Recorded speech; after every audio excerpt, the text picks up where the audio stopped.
And we didn't even decide who was going to be doing the show open, but here we are. Dennis, welcome, man. Thanks for hanging out with me tonight. November 8th, 2022. This is, I believe, the first live stream since the start of the month. So it's our first November one, I think.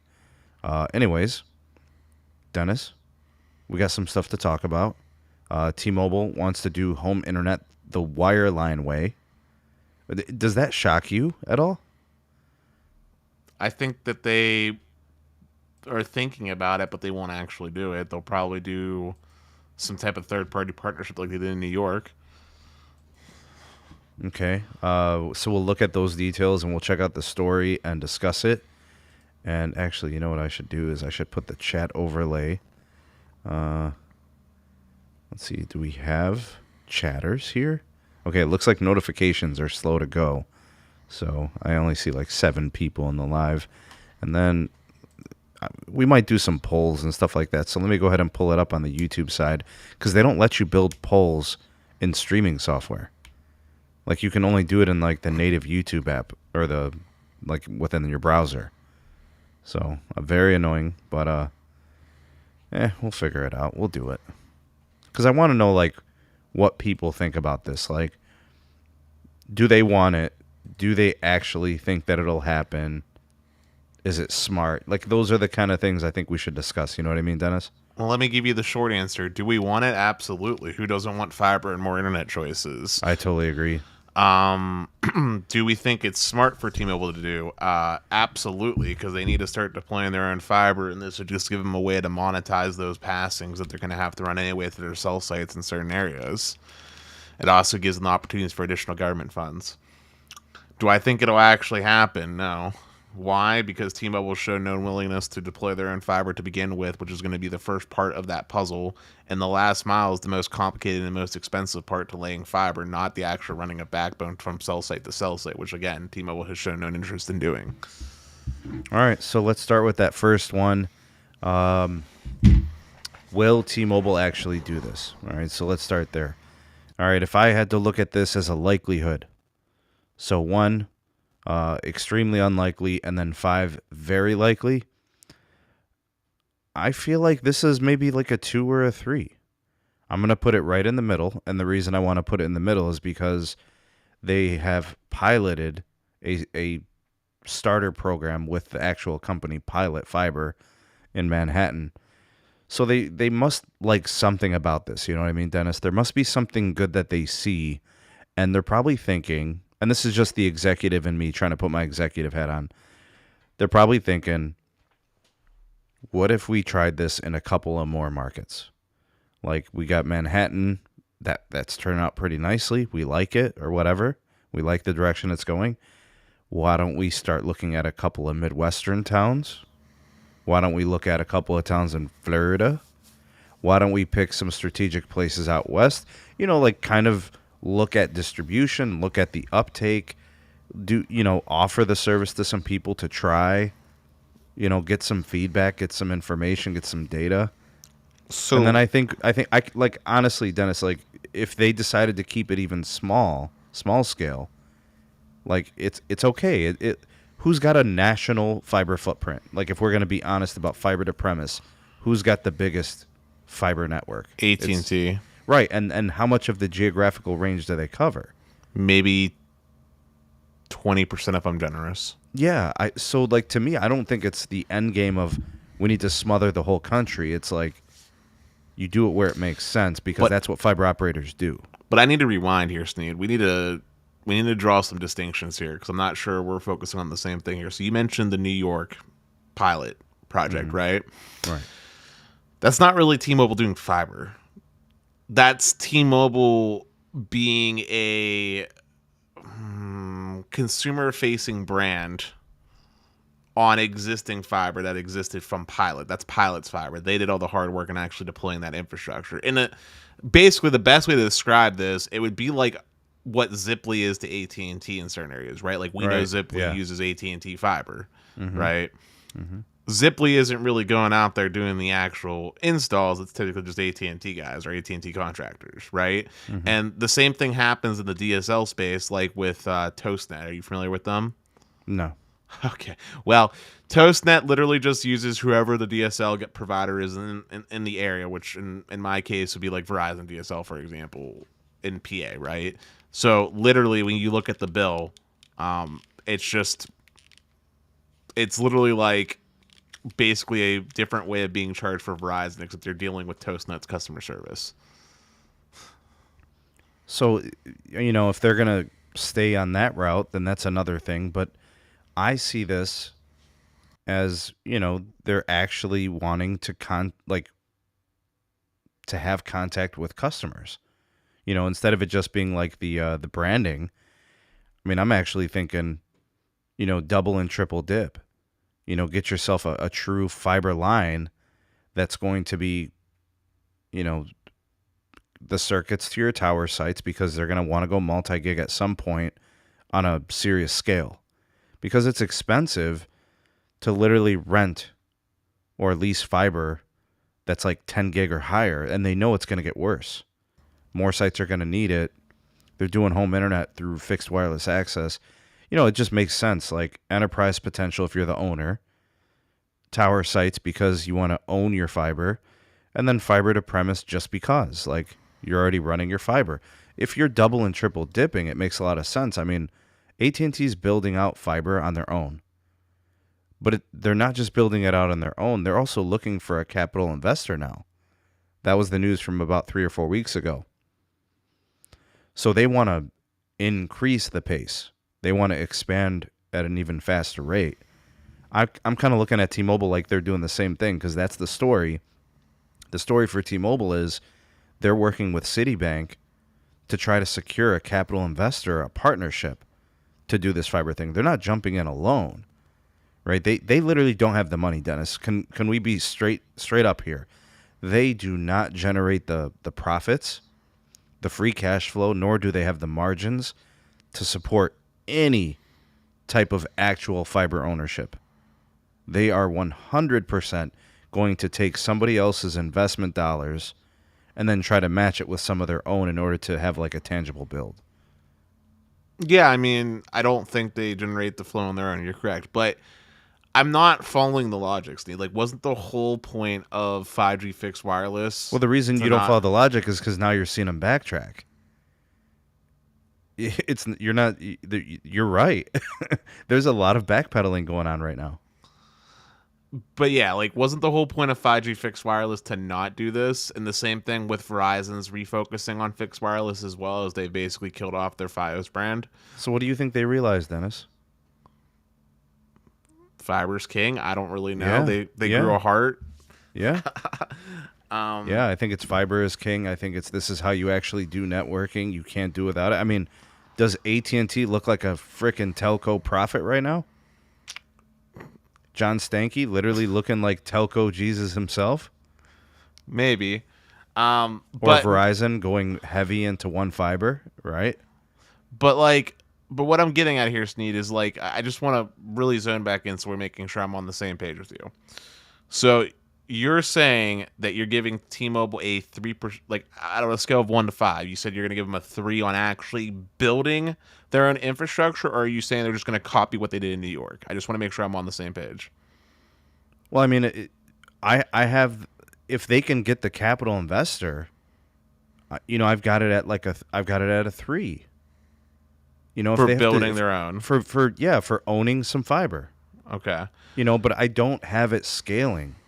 I'm not, and I want to do a quick shout out real quick to the Ohio Rail fan. Thanks, bro. Appreciate it. Thanks very much for that super chat. He said, thank you for all the great content. Best mobile YouTuber. Thanks, man. I appreciate the kind words. And thank you for supporting, man. I think, first off, yes, thank you for the super chat, Ohio Rail fan. But Sneed, I think that if T-Mobile actually wants to own their own fiber, at best, they cover maybe 5 PEAs. Okay, so you got it at 5. I was thinking maybe by 2030, best case scenario is 30 markets. There's no way. Okay, so that was my best case scenario. My conservative scenario was 12. That's even very optimistic. I mean, dude, think about Think about AT&T, right? What does $4 billion get you, Dennis, in a fiber build? $4 billion does not get you very much. Does that get you into a market with a measurable footprint? It gets you maybe... You see what I'm saying? That's how I want to frame it. Is like maybe 4-5 markets. It depends how big your market is, but like just to give you perspective, right? I think that Verizon spent somewhere in the neighborhood of like 85 or $100 million over the course of their time here in Pittsburgh to build out Fios, something wild like that. And all of Pittsburgh still isn't covered with Verizon Fios, to give you perspective, Sneed. And Pittsburgh's not really the most largest market, right? Now, to be fair, Pittsburgh isn't as dense as New York, but they literally were getting like a 3-to-1 ratio of like Pennsylvania tax dollars paying for it, and they still couldn't do it. And that was just one little city. Yeah, I understand, but that's why I wanted to try to quantify it. Is like, if they were to get that $4 billion, because that's the number that's being floated around. You know, it's not me pulling just some random number out of my you-know-what. This was the number that was reported by Bloomberg in relation to Citibank reaching out to potential investors of capital, right? So $4 billion is what's getting thrown around. I instantly thought, well, if there's $4 billion from a capital investor and then T-Mobile's going to bring their own money to the table to help build, well, then we're probably looking... That's why I said hopeful for about 12 markets. You know, that was my conservative, by 2030. And those are going to be slow processes. You know, it's going to be a grinding process because you know how it goes, Dennis. You know, this is not like upgrade a cell site and boom, you're good. This is digging. This is permits. This is logistics. This is equipment. This is hitting lines and failures and setbacks. Well, Sneed, let's do some simple math real quick, okay? Because we know this, right? We know this from our internal experts. It's like a ballpark range. For every house you connect with fiber to the premises, right? Fiber to the home. Mm-hmm. You're looking at a range of like, let's call it $600 to $800 per household that you're connecting with fiber, right?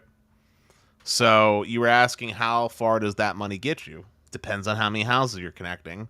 But that's the average, $600 to $800 per household, typically speaking, if they're fairly dense. Versus, and I'm just giving you a comparison for the sake of comparison, let's take cable, traditional cable. Cost for cable to connect a household, like anywhere between like $90 to like $160 for traditional cable.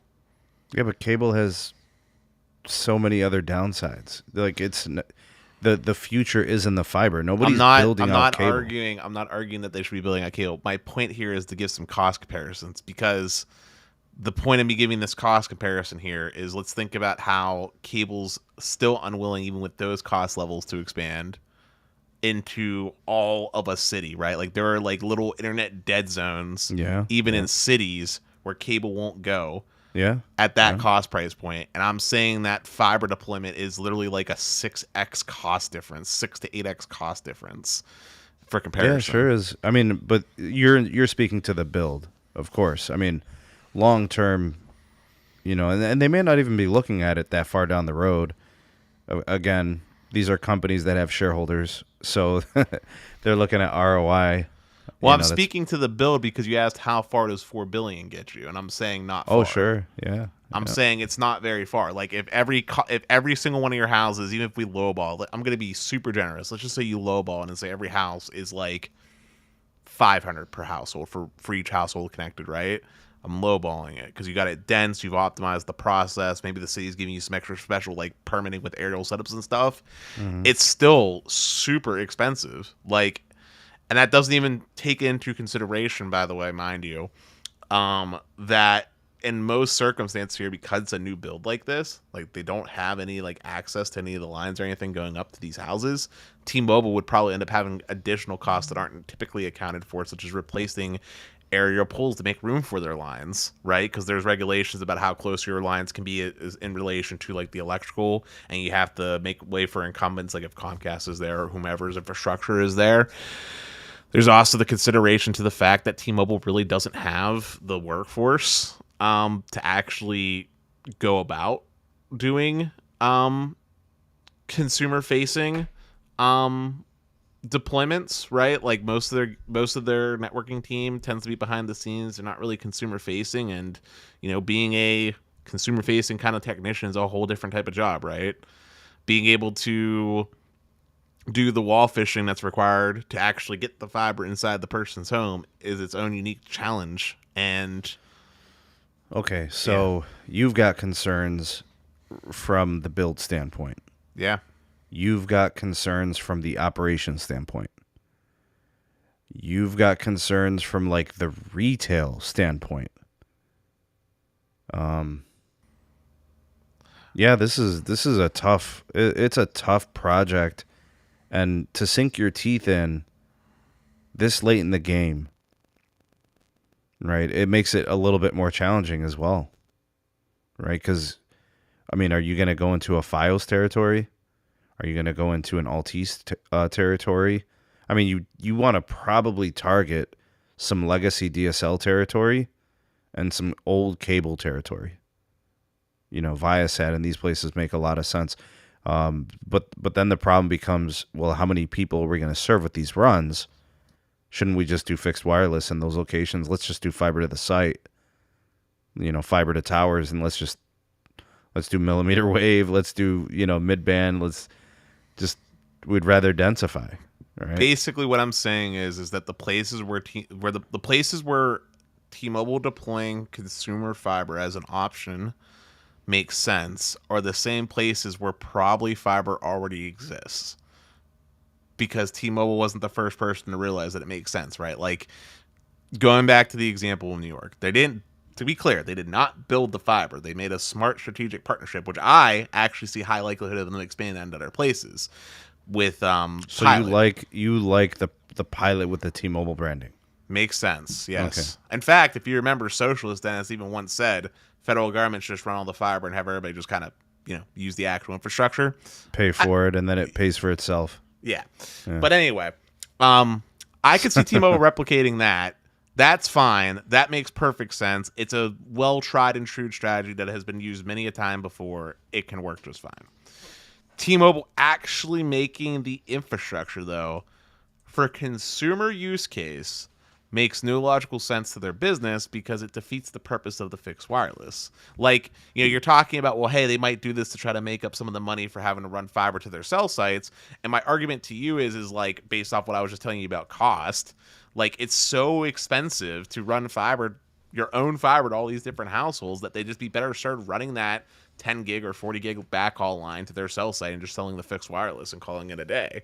And if they really want to get frisky and offer higher speeds than what they can do on their mid-band spectrum, or when they offload a macro, they'd be much, I can't believe these words are coming out of my mouth, but they'd be much better served just deploying small cells, because now you have multi-benefits, so that even if a household doesn't get your fixed wireless product, you still get the added benefit of having that small cell density for future 5G applications and 6G on into the future. So then the fiber you're running is specifically for small cells, millimeter wave tower sites, and you're just not even going to bother with the premise. Right, because let's think about one other thing too, right? I love AT&T fiber. I think it's honestly probably the best, and I'm emphasizing private fiber offering in the country. But if we look at AT&T's penetration in the markets, it typically takes them a good solid 3 years, give or take, to even get to the point where they're at 50% market share in the good markets. And most of the time, big cable's still taking over 70%.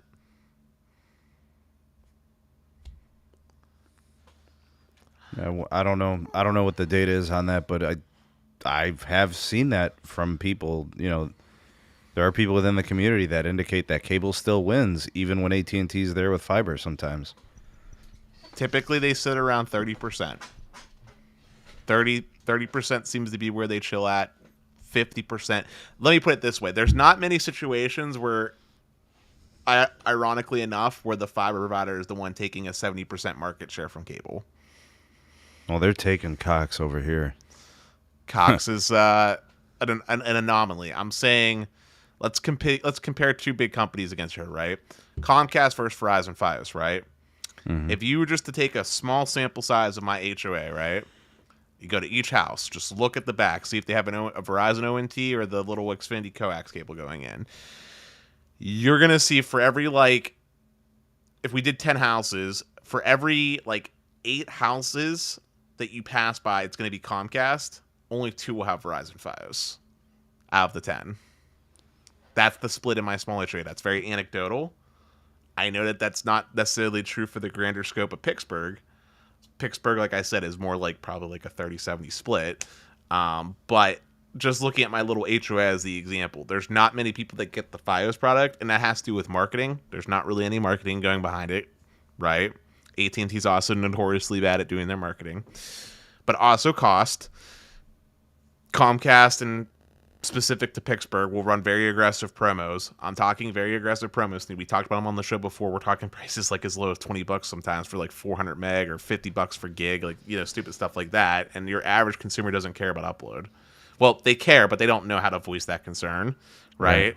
Mm-hmm. And we've already talked about how price is king. That's the whole reason why people are switching to fixed wireless anyway, which we both agreed on this show that fixed wireless today, from a performance standpoint, is not better than good cable. We That's agreed correct. on that. Yeah.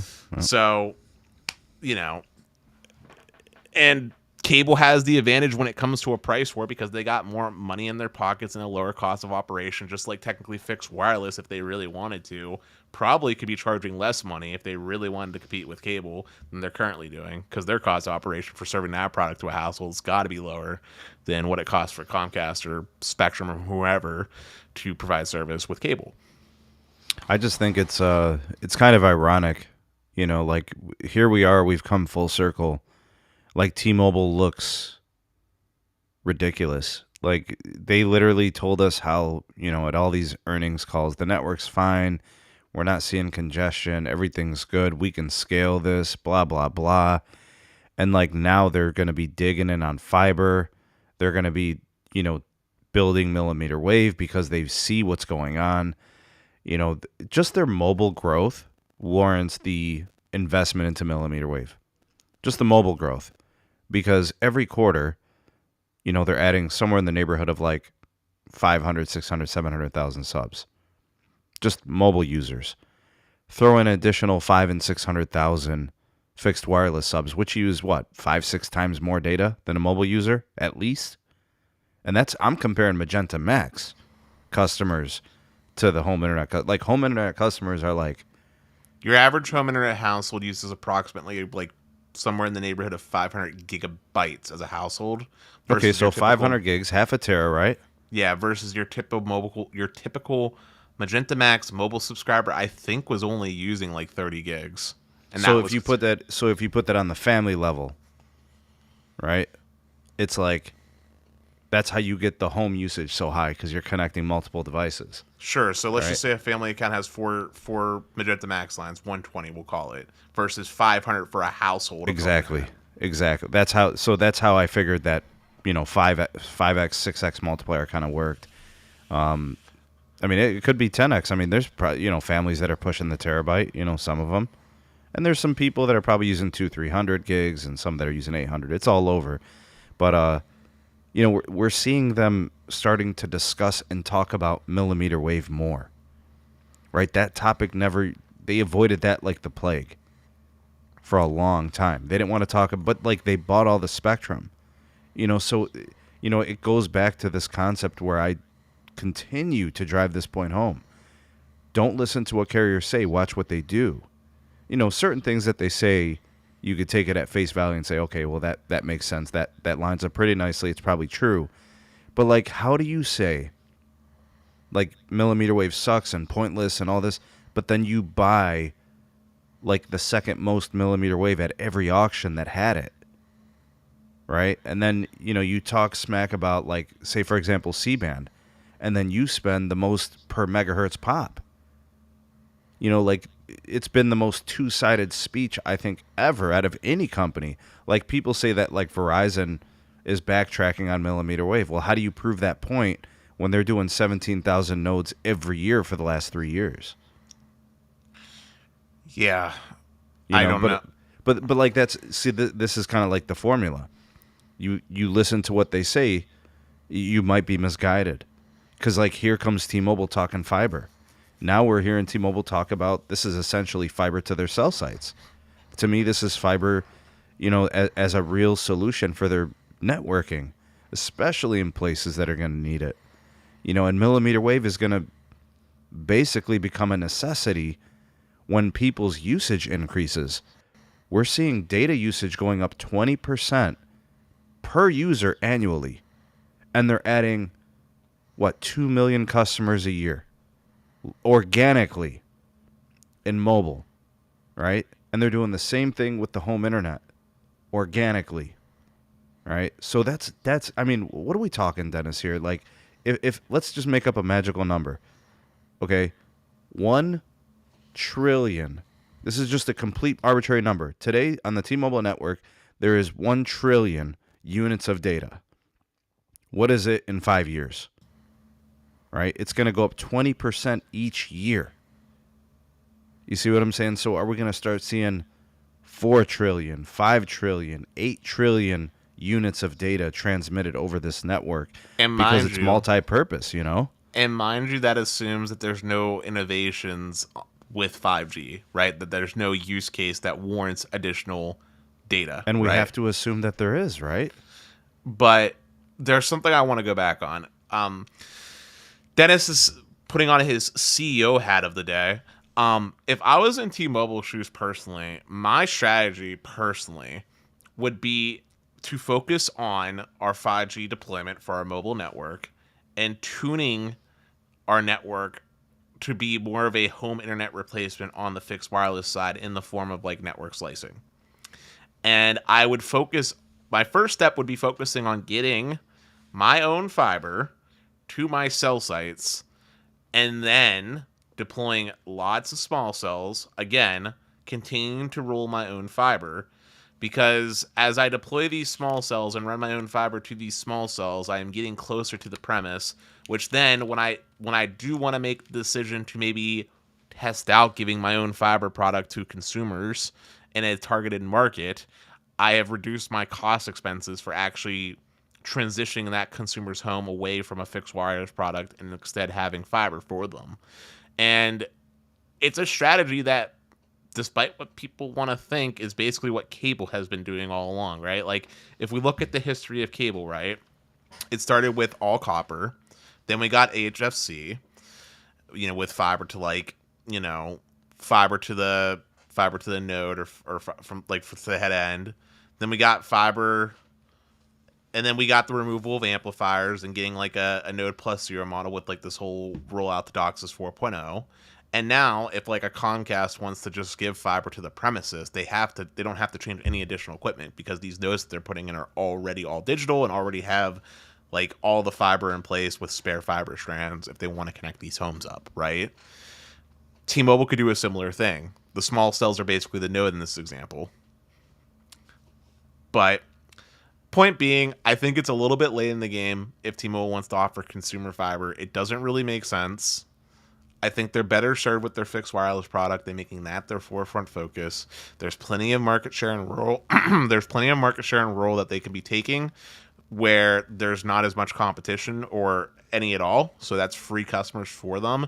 And it helps solve one of the bigger issues for T-Mobile, which still haunts them to this day in people's mind, which is their rural coverage in general. Like their rural coverage is still in question by most. Band 71 definitely helped them expand their coverage, but if we actually look at capacity on these cell sites for a 2022 use case and beyond, Band 71, 5 megahertz really doesn't cut it in Pennsylvania, right? They need to get at least minimum Band 66, and ideally they should be in that Band 41 up there and selling that home internet product to customers at a lower rate versus focusing on urban where they're going to be competing with probably three other choices, right? There, because Verizon's going to have their fixed wireless product there for sure, right? They're probably going to have a cable incumbent to compete against, and they're probably going to have another fiber provider to compete against. Too much competition, not enough money to justify the investment, in my opinion. I also was thinking about this. I thought about it for a couple of days now that we've kind of been sitting on this news. I thought about each carrier's position, and I thought about their network build, their mobile traffic, their growth, and then what they're doing with the network. And I thought to myself, this is a very simple approach. Any company, so namely Verizon and T-Mobile, any company that is doing any type of fixed wireless access, if they can get multi-gig fiber on that site, it must receive millimeter wave upgrade. It must. I don't care what it takes. You know, crew's got to climb again and install, you do it. If it makes more sense to put a node, you know, there's fiber on the aerials in the area and on these poles, you do it. No exceptions. That is an absolute must. Multi-dwelling units, millimeter wave, small cells. Like, and I'm not just talking Verizon, I'm talking T-Mobile here, right? If they're doing, if you are multi-purposing your network, millimeter wave is going to be the only way you are going to prevent a degradation of experience on the mobile network. There's just no other way to do it. So lots of small cells, millimeter wave, multi-gig fiber circuits. The only exceptions are going to be like interstate sites, which, give or take, do you need the millimeter wave? If you feel like it could help you, use it. You know, millimeter wave, if it gets clear line of sight, it has reach. You know, like, I'm getting it to work for 3 blocks by the bakery, and there's stuff all over the place. So if it's clear line of sight on an interstate, and you got to shoot it over to a truck stop and a rest area, and there's campgrounds or something, like, it can work there, you know? And so like Verizon, T-Mobile, like, for them it's a must. The AT&T situation is a little different because John Stankey has literally come out and said, we are not doing that to our mobile network, right? We know what it takes to network properly. We know what home internet should be, and it should be a wireline, right? So they're the only exception to the rule. I think they're the only company that should be selectively picking their spots with millimeter wave. Otherwise, I think Verizon and T-Mobile should basically put it on every cell site as a candidate, unless they simply don't have the traffic there. You know, it's a sparsed out population, and it just doesn't command, or they can't get a 10 gig circuit there. You know, what's the point? You're going to put millimeter wave on a 1 gig circuit. Is it really going to help you? Because if you got 200 megahertz of C-band on air, that's the 1 gig still isn't going to push it all the way. Right? You need a multi-gig circuit there. So honestly, I'm coming with a hot take here that you probably weren't expecting, but I don't actually think AT&T should be very selective with their millimeter wave deployment. I think that they should actually be embracing and deploying that everywhere, because most of the 5G applications that we got all excited about essentially require millimeter wave. It's the only way to get lots and lots and lots of capacity on a clean spectrum that isn't like anywhere remotely close to anything that would have to deal with any type of interference issues. It is the only way to fill in they're gonna have to fill in coverage gaps anyway with additional small cells. So if you're gonna put a small cell up, why stick to just 20 megahertz here, whatever here, when you could literally have like 800, maybe a gig. Sure, but they're the least pressed to do it, is what I'm saying, right? Yes. Like, for them, it's like as needed, overtime, no pressure, right? Gotcha. But like T-Mobile and Verizon, the pressure's there, Dennis. You've seen it and felt it. Oh yeah, Verizon's I'll rephrase what I was about to say. Verizon's in a rough spot. They're in a very rough spot. I feel like they jumped the gun on selling fixed wireless, in my personal opinion. Like, C-band gave them a breath of fresh air, and I give them props for monetizing their investment, but they did it so eagerly and aggressively, maybe they didn't even consider how successful it would be, to the point that they're back in a situation in certain areas where cell sites are congested, like before they even got the spectrum from the auction. Now, I do think that once they get access to their full 100 megahertz and basically get their 40 megahertz away from the places where they were giving it to AT&T to use, I do think that will improve for them, at least in the short term. But unless Verizon suddenly acquires more mid-band frequency, they must get millimeter wave. Must get millimeter wave on every single macro that's serving a fixed wireless customer. Yeah, man. Yeah, but it's a must. And, with equipment getting better and, the software apparently is going to be a huge boost too. Getting on these standalone core, I guess, is going to do wonders for range, propagation, and reach. One other thing that's worth mentioning too, and the reason why this presses Verizon harder than T-Mobile is that, I don't know if you knew this, Sneed, but on the business side, Verizon actually sells basically guaranteed speeds. So business customers can get a guaranteed 100 meg, which is totally different from how T-Mobile's handling things, where it's just deprioritized at the bottom of the barrel. Even the business. Yep, even the business. So the reason why I'm bringing this up, though, real quick, is that if you're starting to guarantee even 100 meg, if you're guaranteeing 100 meg to someone, right, it doesn't take too many people to saturate that 1 gig available bandwidth, or even if it's 2 gig, right? You know what I mean? Absolutely. I mean, I think millimeter wave is a must if you've got a couple of businesses that need guaranteed service. And I think you need backup plans, right? So their gateway needs to be C-band compatible, millimeter wave compatible. That's why that new gateway is crucial. LTE compatible as well. LTE, the whole shebang. And you know what, Dennis, you were talking about the small cells. What is the GOAT small cell setup? It's got the LTE canister that's got all the LTE antennas, including CBRS, right? So you're putting 30, 40, 60, 70 megahertz to work. And then you're doing all your other stuff, right? Your low band, your PCS, AWS, that whole thing. And then you're doing your C-band. And you're doing your millimeter wave. I want to see nodes up there too. You have to make your network absolutely redundant. Absolutely redundant. Because what is going to be your fallback? You gonna get them a microwave fallback, or what are you gonna do? You gonna give them a satellite backup? Make a deal with Starlink? And what about backup power? Are these sites gonna run on a solar panel? We've seen some of that stuff getting exercised now, right? It's got to be foolproof, right? Because you're selling guaranteed service, aren't you? Yeah, Sneed. One thing I really wish, man. You know what I really wish? I legitimately wish the carriers would form an alliance together. This will never happen. But I wish America. but I wish they would form an alliance together to tackle the small cell issue.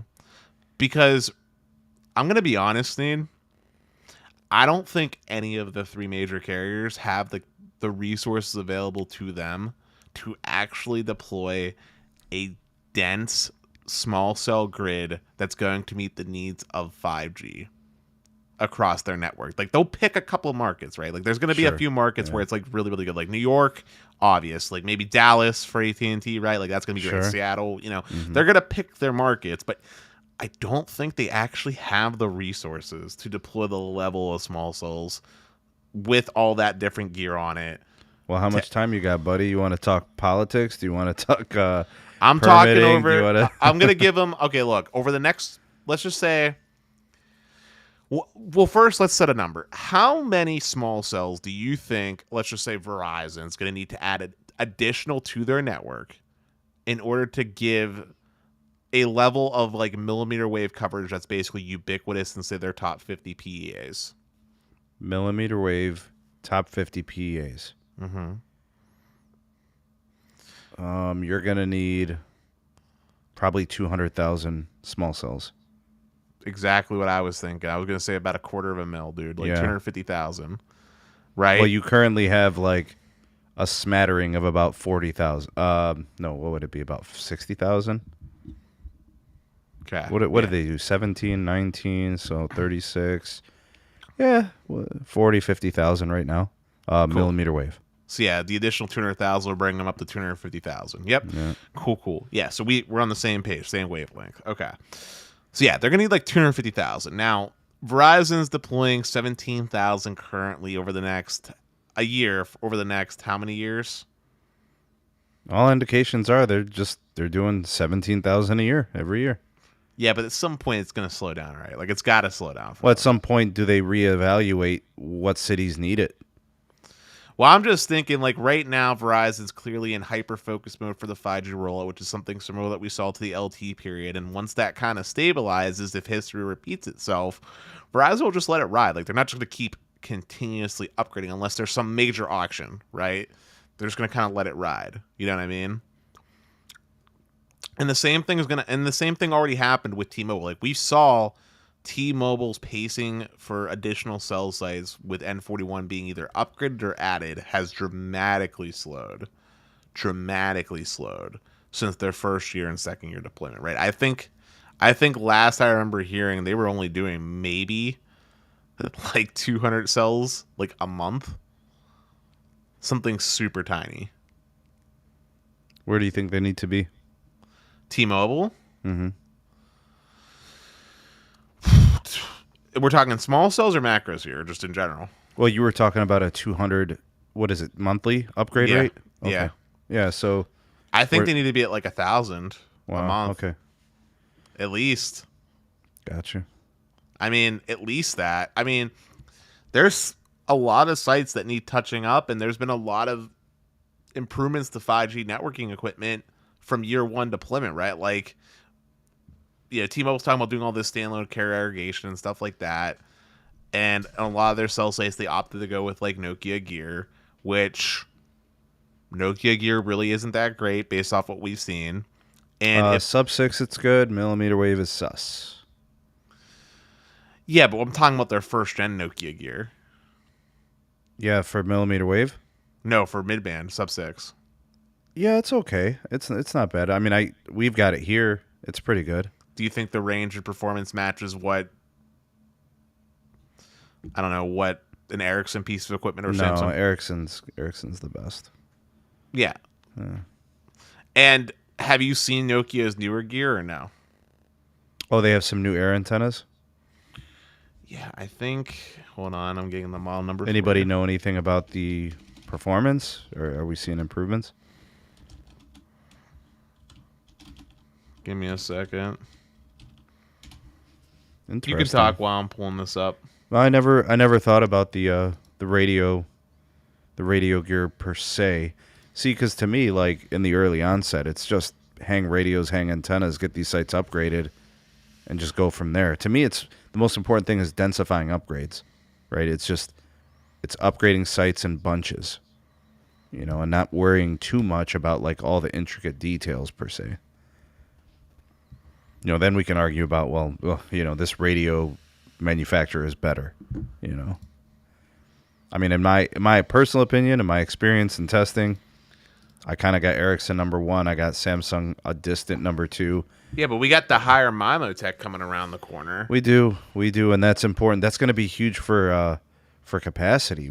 The spectral efficiency and is range and range. Sure. Well, and that's why I'm saying first. But Dennis, that only matters in places that don't have a good grid, which is most of T-Mobile's network. Whether it be, well, you're laughing, but no, it's legit, bro. I mean, but like in some places they got a macro on every rooftop. Well, let me finish my sentence. You were saying where they have a good grid, and I was gonna say that's most of T-Mobile's footprint because T-Mobile's footprint falls into one of two camps. Either they have too many macros in a given area, because they were using macros to try to add capacity, and as such, they got it pointed in such a way where, like, literally the range is like a half mile, so they don't have interference with the next sitting macro. Or it's the opposite situation where they got a cell site spread apart every, like, 5 miles. There's really no in-between for T-Mobile. Like, you're not going to find maybe Longmont, but, like, you're not going to find many locations where T-Mobile has, like, a cell site every mile. It just doesn't exist. And that's one of the reasons why. And that's one of the reasons. Seems like the metros, right? The major metros. Give me 3 metros. One metro. L.A. LA is like that every mile?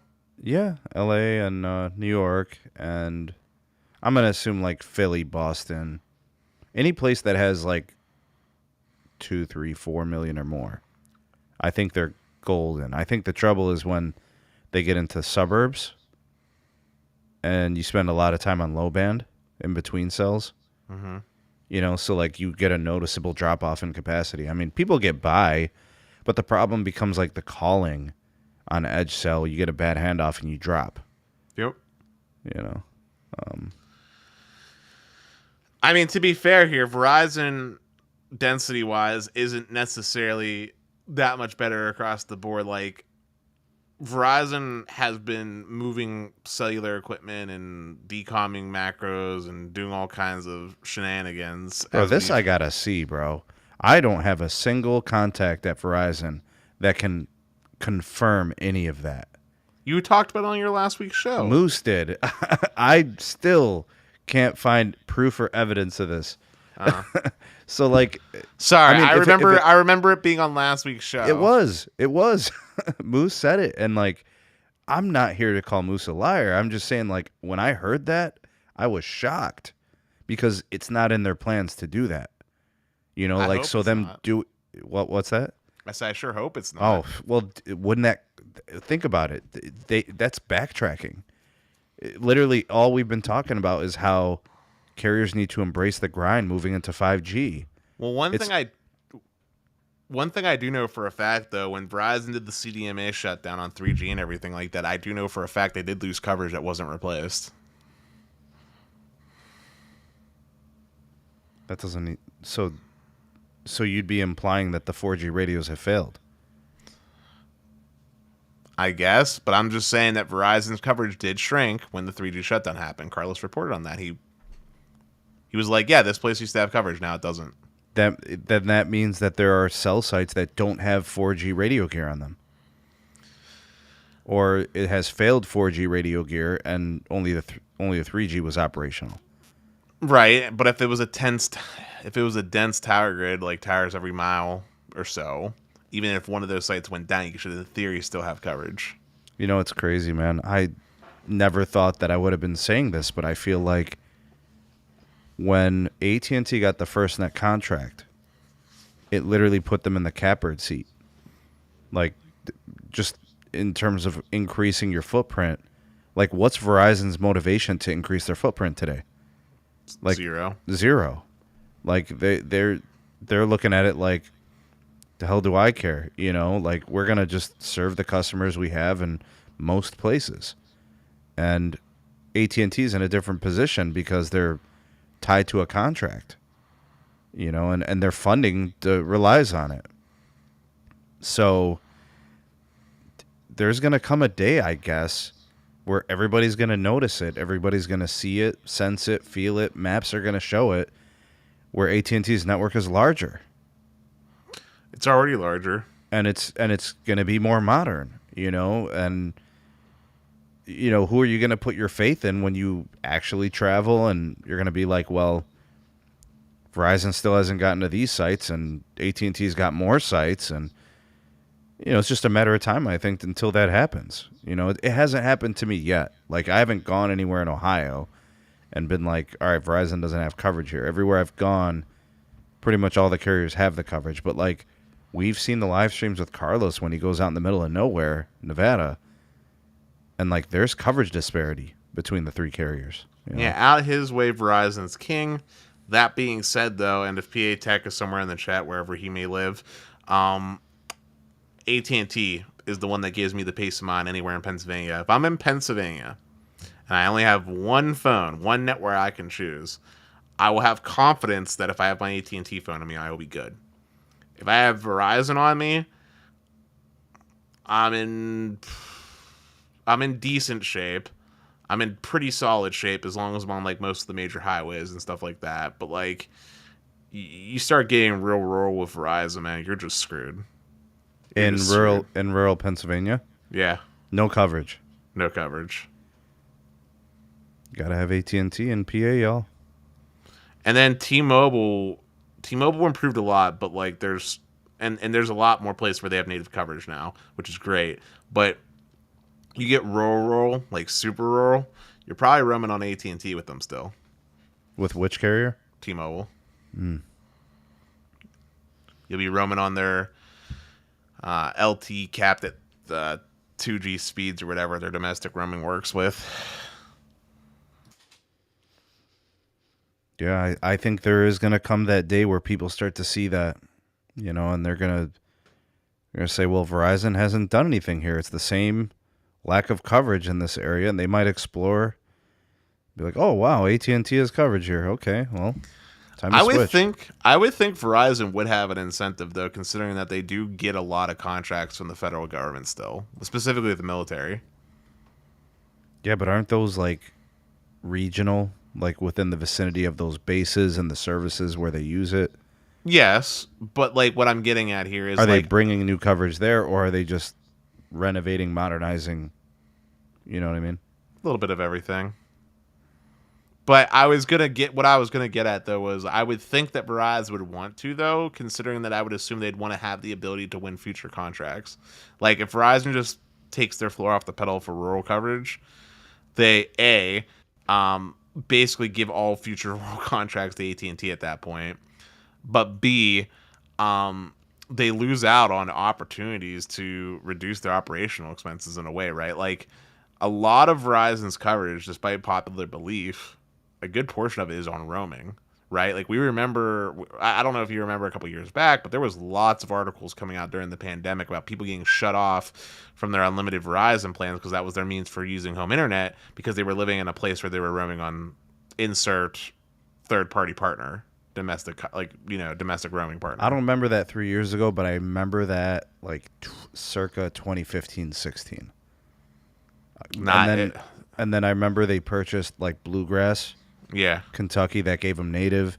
They had a couple of partnerships with a couple of other carriers where it was like they let them share band 13, right? So that gave them native calling, texting, and you're going to get slow speed data on band 13. Those cell sites, by the way, Dennis, like 50 meg backhaul, right? So there's like no capacity there.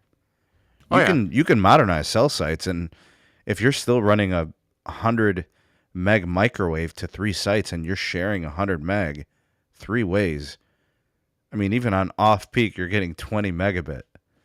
Like you would do a 4K video and it might buffer, and you might be the only cell in a sector, the only phone or whatever. I'm really hoping and praying that Verizon finally does the thing that they should have done 4 years ago, which is get rid of band 13 only sites everywhere across their footprint. Gotta have good backhaul though, Dennis. You got to do all the modernizing. Every frequency you own licenses for needs to go on air on all sites. I'm not even asking for that. I just want. I am. I just You're going want up there. I just want the bare minimum, at least minimum, band 13, band 66, band 2, and N5. Give me that. Give me that, and I'll be happy. Here's Carlos chiming in. You guys don't even know Rochelle, Nevada. I hope I said that. It was Rachel or Rochelle. Area 51 has N77 and N260 millimeter wave in a town of 120 population. Thanks to Area 51 just got turned on 3 weeks ago. That's pretty damn interesting. That's pretty cool. What's up, Trex? Well, I mean, that goes back to what I was saying about Verizon should have the interest considering the contracts they get. So that's right. So that place sounds like it, right? Yeah. Yeah. Hey, I mean, so they do have scheduled 2,000 to 3,000 macros built every year. So the network does increase in size. What do you think? AT&T is doubling that or something? Because if AT&T is pacing to have a larger network, they must be adding more macros. Well, I'm saying they already have the larger network by square mileage. So how do we explain Nevada? Just a problem area, just one state that's trouble? Yeah, I'd say so. And like Pete tells me Colorado's a mess for AT&T. Well, he has coverage in Colorado. It's just not great coverage. It's not so that he the doesn't pops have are so the pops are covered. It's not that he doesn't have bars on his phone. It's just the speed's bad. Yeah, he's telling me HSPA, and I mean I don't know. I mean that's coverage. I didn't say it was great coverage, but it's coverage. Right. Yeah. I mean, but hey, we've been going for a long minute on this topic. I want to change. I want to go to talk about what we were talking about behind the scenes, which my question was to you. How's the Mobile X experience been? I've been using Mobile X for 2 days. I think I activated Saturday. And it is, well, first of all, let me say this, man. The fine folks at Mobile X, I mean, you want to talk about like a nice experience. They sent me the envelope FedEx, like 1 or 2 day shipping. It came so fast. I unboxed it. I did a video for that. Okay, so branding, I love the colors. I love the vibes. The branding is important. I think Peter Adderton, uh, the founding father of the company, the president and CEO, he understands branding. And I think he understands that he's trying to separate his brand from everybody else, and he's got to do something different. So the colors stick out, they pop out. The messaging is important. Be you, by you, all of that stuff. It gives you that like personality infusion into the service. I dig all of that. It's kind of refreshing because if you look at the MVNO space, it's like they're all the same, or you can't tell them apart, or none of them stick out, So I respect that effort, and it shows. Now, when it came to the activation part, that was really easy. Downloading the app was pretty easy. Getting the SIM active was pretty easy. The app itself is really nice, right? It's an easy layout. It works as it should. There were a couple little things that gave me a hard time. I had to work through the APN a little bit, but the directions are in the app itself, so it's easy. Got things activated. 5G showed up. And then when it came to like network access, all things on the Verizon network are compatible. So 5G millimeter wave, 5G C-band, the DSS nationwide, 5G, CBRS, it all connects. The video resolution playback has been enjoyable, right? No restrictions. The calling seems fine. I did a call with the Bearded Dragon. The latency leaves a lot to be desired. I would call that one of the flaws or the weaknesses. Texting worked fine. I was doing RCS and all of that with Pete. Things were good. I mean, time to content seems decent, even though the pings are a little high.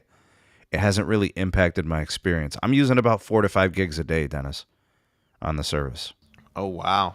Yeah, I'm using about 4 to 5 gigs a day. Day one, I think, was like 5 gigs. Day two was like 4.5. Any like notifications from the app telling you anything, or? So I went into the app and it tells you like your learning period is in progress, and it said like 20% through the learning process. So it's monitoring, tracking, and I'm gonna look again tomorrow once it becomes like officially day 3.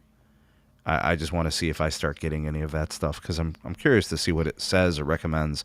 Because if I'm tracking 5 gigs a day, right, there's 30 days in a month, right? So this is going to add up pretty quick, and that's not really what the service is designed for. But I'm probably done speed testing. Like, I don't need to speed test anymore. Before, I was like, the first day I was speed testing millimeter wave. And then the second day I was speed testing C-band. So now that I've kind of done the speed testing part, because I wanted to look at like the throttling, the depry, I wanted to see if any of that existed. Well, that part's done. So now I'm literally just using it when I'm mobile like I normally would. So it's going to be GPS. It's going to be like, whether it's video or audio, like something's running. I'm probably going to be using about 1 gig a day moving forward, right? So the heavy lifting is done. So I saw a great question that came in from Andrew, and it's like he read my mind. How's the ping compared to Legacy Visible before they made the switch? Legacy Visible. I haven't used Visible since like at least 1.5 years, maybe 2 years ago. And when I was using it, the ping times were between like 80 and 400 milliseconds. Like when it was like really getting throttled, it was like 450, 500 milliseconds. When it was just like regular traffic, no congestion, like 60, 70, 80 milliseconds. So that's kind of what I was experiencing. If that's what yours was like, then it's kind of similar. But Mobile X is like 120, 140. Sometimes the the ping times are a little bit better on millimeter wave and C-band. It'll be like 60 to 90. But it's when you run a speed test on Ookla, you will see a difference in latency values. How does that parlay into usage? I don't really notice it much when I'm using the phone for the apps I'm using it on. You know, I can't really, I don't sense it too much. I will tell you that the uploads are also, they're throttled too. Right? So like when the Verizon postpaid is getting like 20 up, 40 up, you know, Mobile X is getting like 8 or 9. When Verizon's millimeter wave is pulling like 4 gigs, 3.5 gigs, Mobile X is getting 230, 250, 260. You know, so there is throttle to throughput. That is a thing.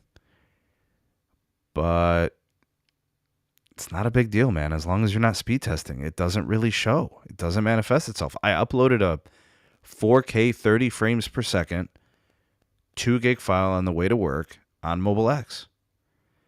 And it took 30 minutes, but it did it. Basically, it took the whole drive, you know, from my house to work. You know, and it did it. How's does Mobile X support Wi-Fi calling? Alternate reality wants to know. Ooh, does it support Wi-Fi calling? That's a good question. Maybe I should try it. Maybe I'll do a video showing that, if that's a good enough. So from what I understand is the service technically does support it. I just haven't tested it yet.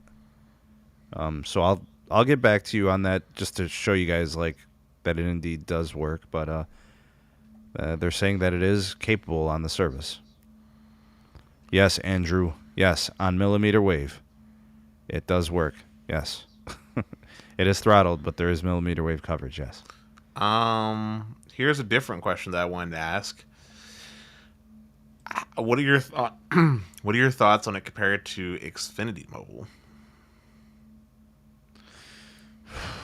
In terms of the deprio, they feel the same, right? But the throughput availability is better on Xfinity. When I was using my Xfinity access for the few months that I tested it, it looked, felt, and performed just like my Verizon postpaid line. This one, when you speed test it and you start looking at like millimeter wave and C-band, it does not.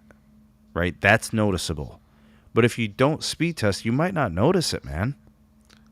But you still have the Xfinity Mobile line, man. I know, but it's hard. I got to rotate all these lines, dude. You know? Like, dude, I got like 5 eSIMs on the one phone, and like I just do one different line each day. You know? Speaking of which, no eSIM from Reddit posts about Mobile X from what I've seen. Not yet, anyway. No eSIM yet, so we'll put that on the back burner. Yeah. You gonna test eSIM when it comes out? I will. My goal is to put as many eSIMs on my iPhone as possible. I want like 7 lines of service on that iPhone. I'm happy and content just having 3 on my daily driver, man. But well, okay. The problem is we got Mobile X, we got Xfinity, we got FirstNet. Like, listen, there's only 3 that shall live on my primary phone. They are AT&T Elite, T-Mobile Magenta MAX, Verizon Red, and that is the 3 plans that shall reside for as long as... What do you call that, the trifecta? Yep, it's the trifecta of coverage. I will never not have coverage. Yeah, I mean, if there's no coverage there, that means nobody has it. And the only... I'm a premium customer like you, Sneed. Like, you're a 500 gig a man day. You need your OG unlimited Verizon plan. You would get kicked off any prepaid company if you used your usage. Yeah. But this question came in from Andrew. Yeah, the ping is noticeably higher. It doesn't matter what channel it is. It could be N260. It could be N77. It does not matter. The ping will be much higher on Mobile X. I'm not even joking, guys. It feels, when I look at the latency and the ping, it looks and feels like it's going through a frickin' VPN. Like a firewall and a VPN. No lie. Like, if you're watching the numbers on the Ookla speed test app and you're doing all that, you're going to be scratching your head. You're like, why are these numbers so high? I literally think it's running through a VPN and a firewall.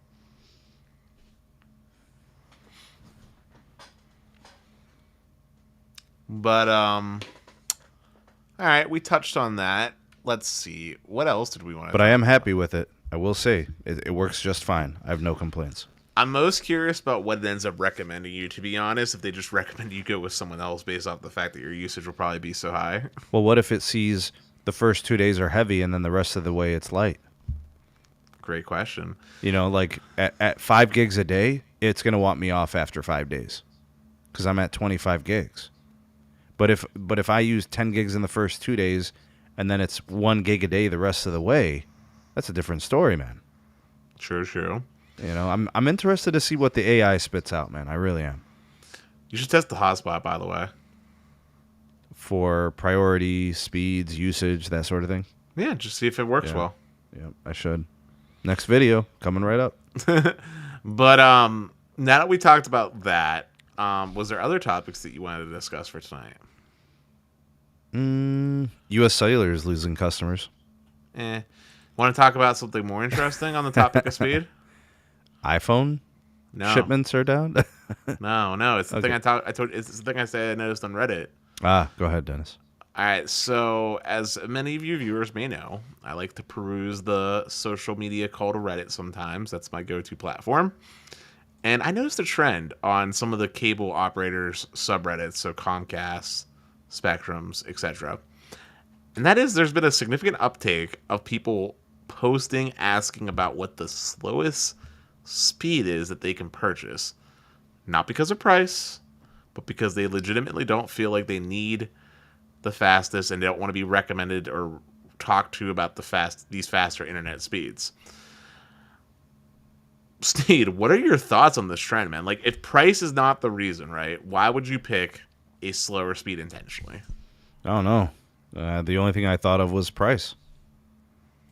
That was it. I couldn't think of anything else. I mean, what else would it be? Like, just for the sake of making it simple, you're a new customer, right? You can get a new customer promo. For $40, you get 400 meg by 10. 20 or whatever. Yeah. Okay.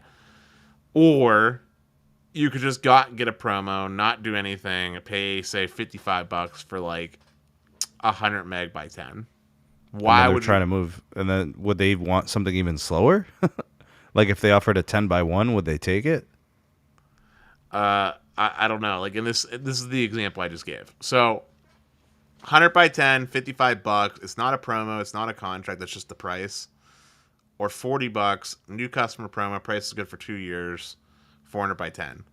It's a no-brainer to pick the promo, right? Like, enjoy the new customer benefits, get the higher speed. Yeah? Yeah, especially when you do a cost evaluation.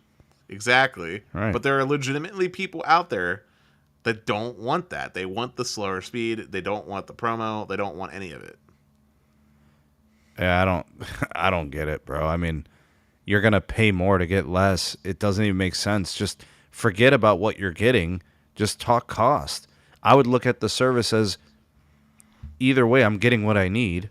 Well, this one's cheaper, and it just so happens to be faster. Like, why would you think anything else, other way? Wait, so Andrew chimed in. He said he got mad, but he actually mentioned something. He said he got upset because he got recommended 500 meg for his mom based on that info. Now, Andrew, is the 500 meg a promo, like that was cheaper than whatever the regular pricing is? Or what's the scoop here, if you can shed more light? Because I don't know Spectrum's pricing too well compared to Xfinity. Yeah, I don't think this sounds like the same situation, but I mean, they're always going to try to upsell. Like, the company will try to upsell. Well, yeah, you're talking to a salesperson on the phone. They make commission. Yeah, so, like, the higher plan, it's to their benefit. But, like, if the promotion is, that's what it is, then that's what it is. You're not going to go out of your way to get lesser and pay more to get lesser. That doesn't even make sense. You got a 20-ounce soda is $1, and they sell a 16-ounce soda for $1.50. You're gonna buy the 16-ounce soda? Are you serious? I've actually, it's funny. I've seen people do that. Yeah, bro. Like what? They'll do it because of it'll be like, well, I wouldn't have drank it all anyway, or oh, I'm watching my calories, or oh, it doesn't fit well in my cup holder if I get the bigger bottle or something. I've seen people do it.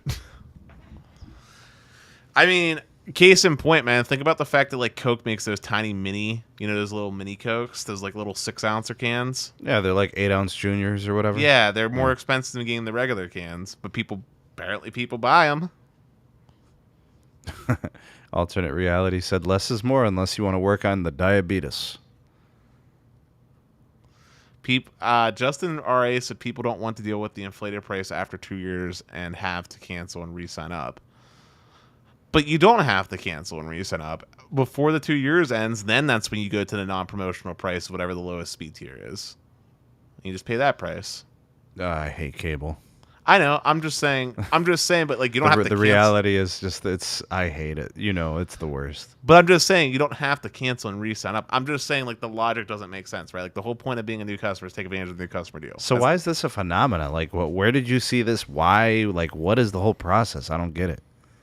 Well, here I'll just link you. I'll link you one of the. What are they trying to prove? Is my point, I guess. I don't get it. That's why I wanted to discuss it with you, because it didn't make sense. It does not make sense. I don't care how you slice it and dice it. It doesn't make sense. You're choosing to pay more. Yes. Why? That's exactly my thought process. Here, I'm sharing the link to you right now. Boop, sent. Here, it's just an example article that was posted 10 hours ago. What is the slowest, cheapest internet? Well, this one says what is the slowest / cheapest internet Comcast offers.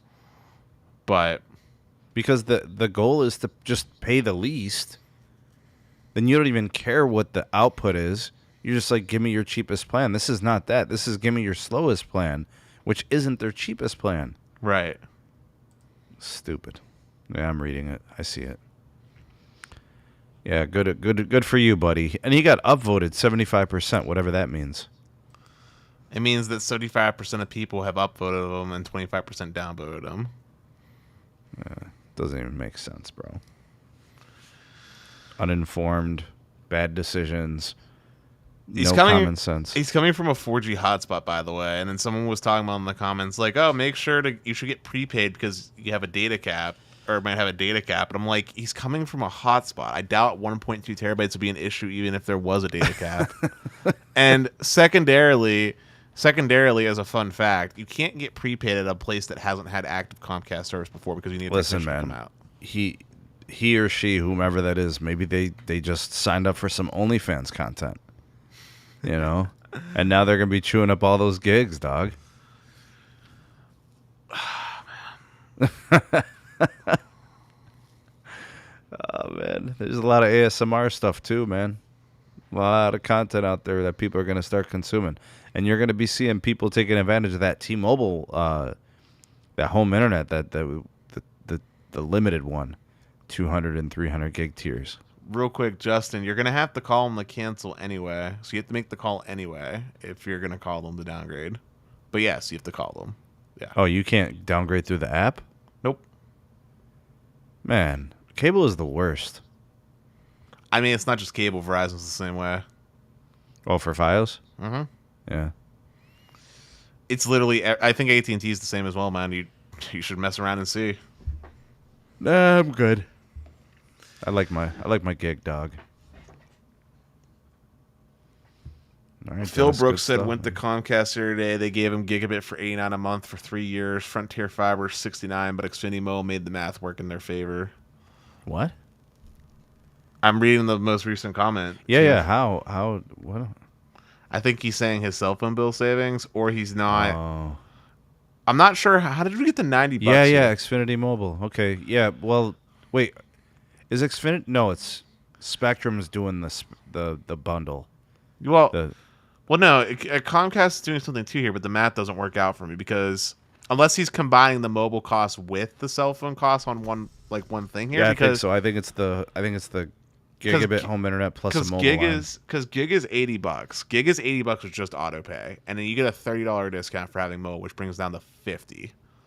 And Yeah, the plus a mobiles, line is $30, right? well, the mobile line would be 45. Didn't they drop it? They dropped it to 2 lines for 60 if you have 2 lines, but 1 line is 45, I think, isn't it? So then I'm it just was trying the to. Spectrum that did the $30 a line? Yeah. Okay.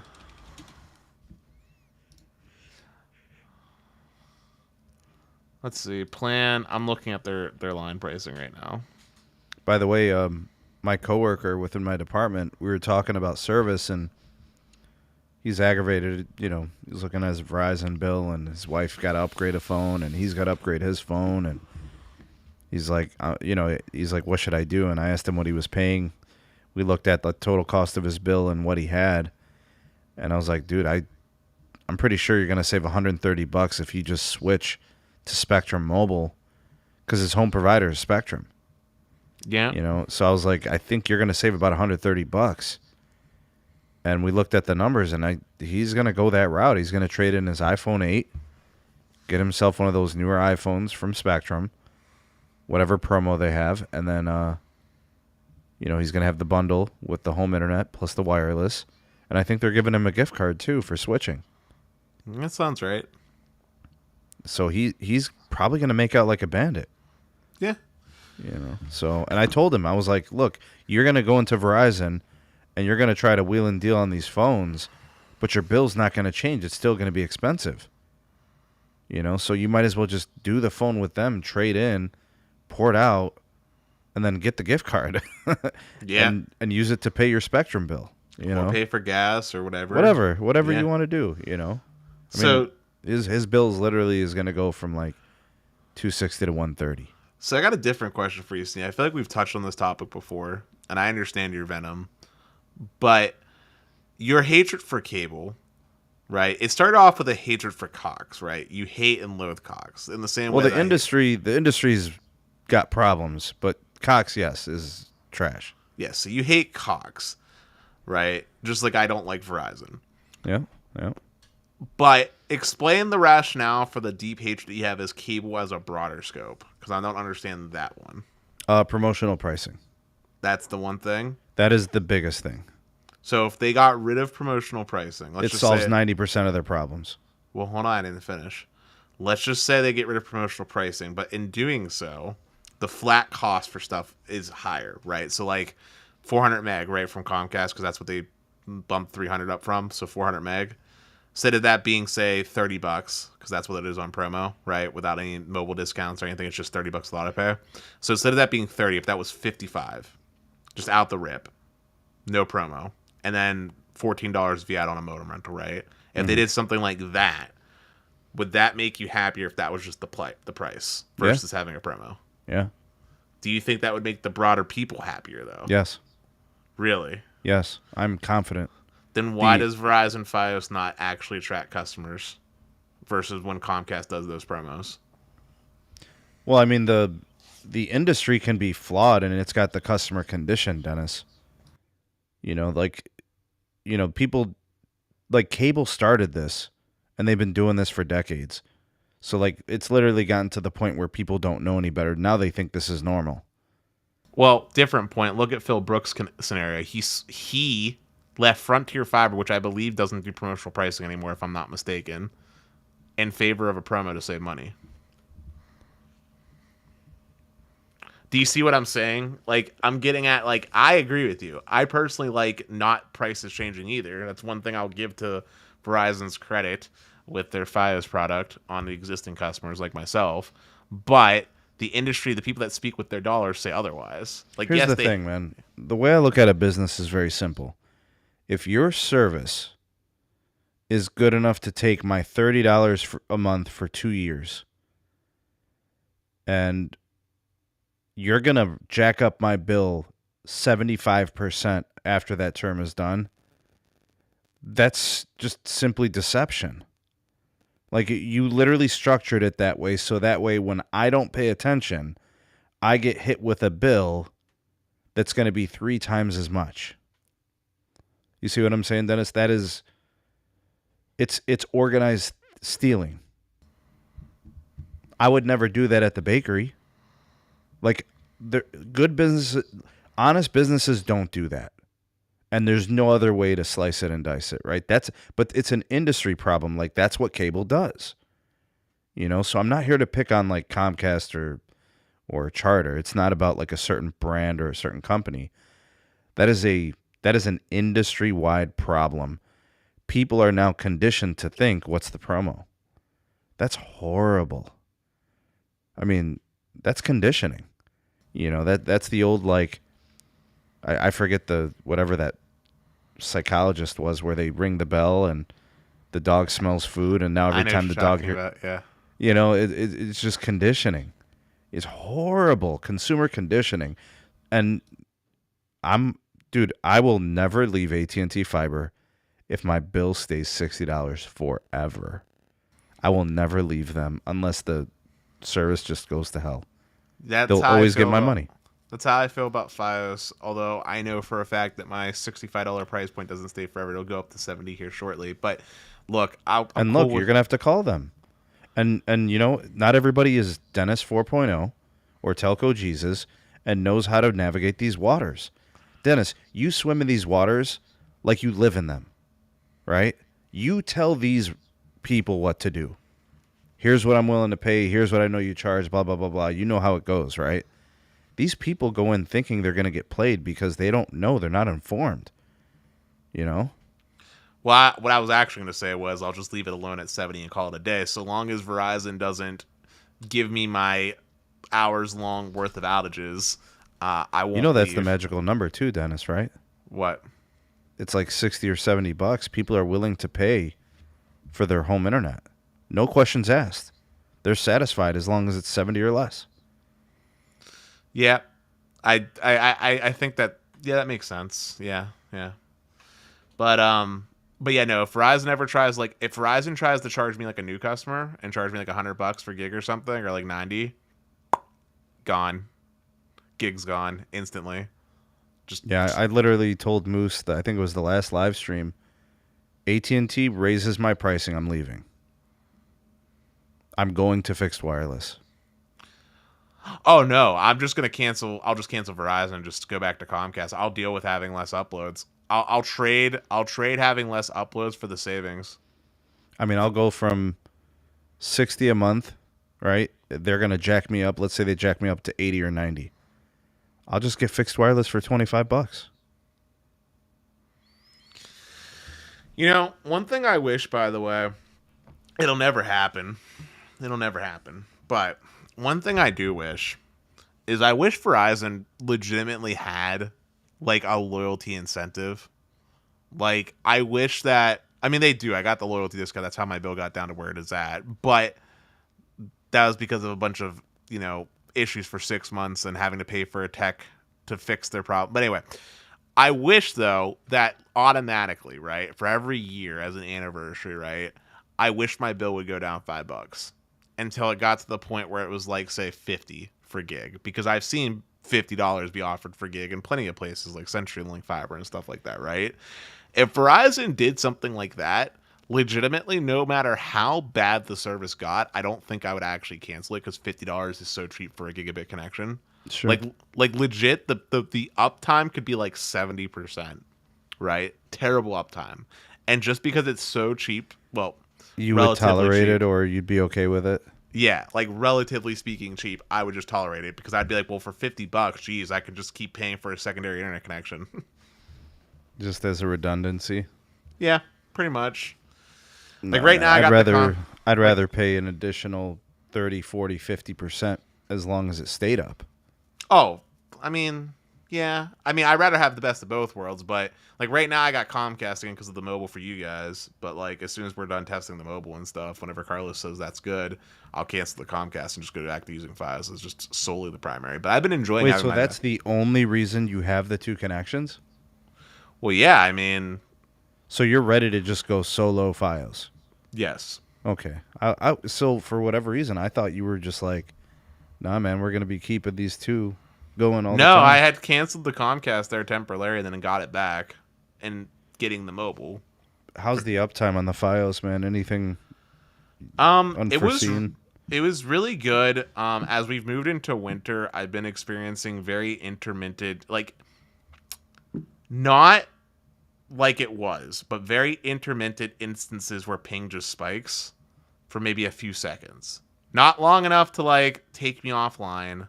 Not long Okay, so enough. what do you attribute that to? You wouldn't consider that to be hardware. You would consider that to be a systems issue. It's hard to say, man. I mean, it could Wow. just be. It could be literally. I know you're gonna laugh, but like it could literally just be like maybe my fiber line going to like the node outside just has a little speck of dust, just somewhere in it, right? Something That's that's crazy. interrupting the light. You know, I don't know what it would be, but the point being is like it doesn't happen enough. Like maybe once, twice a week, for like maybe 5 seconds, my ping spikes up to 1,000. And if Is it I'm a certain gaming, time of day? nah, it's very random. It's hard. It's one of those things where it's so random you can't really diagnose it. But it will happen when I'm gaming. Like if it happens when I'm gaming, it sucks. Again, it's for such a short burst that like it doesn't hard take me offline. It might not even disconnect me from the server. It's so short, but it's just that one But you little thing. notice it, huh? Oh, absolutely. When it happens, man, my game just like freezes my chat. I'm not able to talk. Right, if it's an online game like Overwatch 2, you'll see the little message pop up, and my screen might go black if that was respawning or something. But then it just comes back, and I'm good. But it's so infrequent compared to what I was dealing with for the 6 months that it's not the worst thing in the world, right? Like Yeah. again, it's so short that like it's not going to interrupt like a Netflix stream, right? Like Netflix doesn't care about that, It right? works ahead a little bit, and then it's like nothing. Yeah, like it's not that big of a deal. The only other thing I will say is that I'm not always getting my download speed. My gig download isn't always there. I'm tending to hover somewhere around that 700 ballpark, which is fine. Like you said, it's not really noticeable. My upload's rock solid all the time, though. My download 700 ish, which is fine. On the Ethernet? Oh yeah, dude, you know my whole house is hardwired. Yeah. I was gonna say, man, you should be getting a little more, right? I mean, non-peak hours it's like 900, 940, but Wait, that matters with FiOS? yeah, I mean, dude, Wow. FiOS is GPON, like old school OG GPON. That's a shared bandwidth to the What's node. AT&T doing out here? If they're giving you multi-gig, they're doing XGPON. XGPON. That's what I figured. But I mean, at the end of the day, it's still fiber. I like no data cap. I like having high uploads. That's to me, that's Comcast's biggest weakness, aside from pricing, is just the lack of upload, which is being addressed slowly but surely. Wow. Look, man, we can't all be lucky and have the goat AT&T fiber. I think the goats are the ones with that Muni, dude. And just remember, dude, and I'm still not letting Verizon leave this down. Verizon still has a node that's literally frozen in water. That is, it's not even cold enough yet for it to be frozen. Well, it was frozen. It was frozen like what, 8 months ago, 9 months ago. I need to go outside one day when I'm not lazy and just take more pictures for you so you can just see. Just All right, that is, listen, December 20th, just make a video, do like a YouTube Shorts, and upload it. And I'll we'll just see. start singing in it, man. I'll be like, the weather outside is It's frightful, frightful, but the fiber. but the fiber is not delightful. Oh, Verizon, where did you go? Let it snow, let it snow, let it snow. That is crazy. They don't even care. If you want your internet to work inside, you gotta not wanna cry. Instead, call 1-800 Verizon. You lie. I don't know Dennis, what I'm saying. can you like email that to them, a picture or something? Dude, Verizon doesn't give a damn, dude. Seeing a Verizon truck is like seeing a unicorn here. Damn, son. Listen, I'm just happy we even got it, bro, because I know for a fact if we didn't get Fios, it would have never expanded. And like I said, it's good enough that I'm not considering the Comcast Gig Pro anymore. Although I will say, though, if Comcast ever, like legitimately, just hypothetically speaking, if Gig Pro came down to, let's say, $120, like that was like the monthly, right? Kind of like how AT&T charges for the 2 gig or whatever that they're doing. Let's just say Comcast did that for the Gigabit Pro, that that Metro service that gets me all tingling on the inside. I would get that in a heartbeat. I would get that in a heartbeat. If they could promise me $120 for the Gig Pro, I don't need the extra bandwidth just because it's a dedicated fiber though, like my dedicated fiber. I would get that in a heartbeat. Working on it, man. We'll get that for you, Dennis. We'll pull some strings, bro. Bro, it's $320 a month. That's it. You're a baller, man. You're good. I'm not a baller, man. You be eating Wagyu steaks every day in Champagne. I definitely don't be eating Wagyu steaks every day. In fact, I'm trying to even think. I don't even think I've had Wagyu steak yet, like proper Wagyu steak. I've had like the Australian kind, not like the Japanese. Like you've been eating the Swagyu. That's what you've been having. Bro, I be eating the freaking 80-20 ground beef from Costco. Oh damn.